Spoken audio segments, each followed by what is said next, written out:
반갑습니다. 지한송 회계사입니다. 우리 주변에 일어나는 여러 가지 사건들을 회계랑 접목해서 회계와 관련된 재미난 이야기들을 하는 시간입니다. 여러분 혹시 비트코인, 이더리움 등 이러한 가상화폐는 어떻게 회계 처리하는지 아십니까? 비트코인 같은 걸로 물건을 살 수 있으니까 현금? 아니면 거래소에서 주식처럼 사고 팔 수 있으니까 금융자산? 아니면 재고자산? 무형자산? 여러분 비트코인 하면 어떤 기업이 떠오르십니까? 저는 테슬라가 떠오르거든요. 비트코인, 도지코인 말이 많았잖아요. 테슬라는 해당 가상화폐를 어떻게 인식하고 있는지부터 살펴보도록 하겠습니다.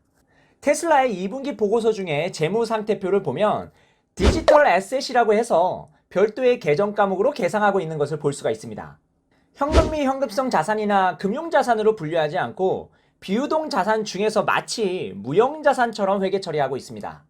지난 2019년으로 한번 거슬러 올라가 보도록 하겠습니다. 국제회계기준위원회 IASB 산하 IFRS 해석위원회가 2019년 6월 영국 런던에서 열린 회의에서 가상통화 보유 시 IFRS 기준서를 어떻게 적용할지 논의한 끝에 가상통화는 현금 및 현금성 자산 또는 금융자산으로 분류할 수 없다는 결론을 내렸습니다.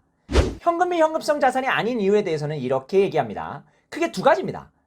현금의 가장 큰 속성이 교환의 매개체, 교환의 수단인데 일부 가상통화만 교환의 수단으로 사용되고 그것도 일부 품목에서만 거래됩니다. 즉 교환의 수단으로 널리 인정받고 있지 않고 법정통화도 아니기 때문에 현금이 아니라는 입장입니다. 그리고 두 번째로 현금은 이자율 등 여러 가지 다양한 외부 변수로 인한 가치 변동이 작아야 합니다. 그런데 아시다시피 가상화폐의 가치의 변동성은 상상을 초월하죠. 따라서 회계 기준에서는 현금 및 현금성 자산으로 인정하기 어렵다는 입장입니다. 그렇다면 금융자산은 어떨까요? 회계 기준에서 금융자산이라 함은 내가 금융자산을 보유하고 있으면 그 금융자산의 거래 상대방으로부터 현금 또는 다른 금융자산을 받을 수 있어야 합니다. 주식은 배당, 채권은 이자 이런 것처럼 말이죠.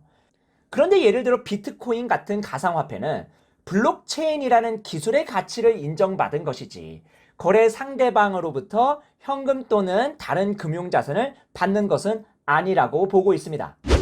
물론 여기는 바라보는 관점에 따라 해석이 여러 가지로 달라질 수 있는 부분이긴 하죠. 어쨌든 이 회의에서는 가상통화를 무형자산이나 재고자산의 기준서를 토대로 분류하기로 결론을 내렸습니다. 통상적인 영업과정에서 판매를 위해 보유하거나 중개 기업으로서 매매하는 경우는 재고자산으로 보고 그 외에는 모두 무형자산에 해당한다는 게 이 위원회의 결론입니다. 우리나라도 국제회계 기준을 따르고 있으니까 동일한 해석을 하고 있고요. 그런데 차라리 가상화폐에 대한 새로운 기준서를 만들자는 의견도 있습니다. 그런데 이걸 굳이 만들어야 되나? 그럴 필요를 느끼지 못한다는 반대의 목소리가 더 많은 것으로 보입니다. 새 기준서를 만들 경우에 자칫 가상통화가 제도권 안으로 들어온다는 신호를 줄 수 있을까 하는 우려가 큰 것 같습니다. 그리고 최근에는 가상화폐를 금융자산으로 분류하자는 의견도 나오고 있습니다. 지난해 가상자산을 무형자산으로 보고 기타 소득으로 분류가세하는 소득세법 개정안이 통과됐고 2022년 1월 1일부터 시행하는데 일각에서는 금융투자소득으로 양도소득세로 과세할 필요가 있다고도 주장하고 있습니다. 최근 회계업계에 따르면 IASB는 가상자산을 포함한 22개의 프로젝트를 아젠다 협의 주제로 고려하고 있다고 합니다. IASB는 아젠다 협의 주제로 최종 결정된 사안에 대해서 2022년에서 2026년 동안 회계기준 제정과 수정을 논의합니다.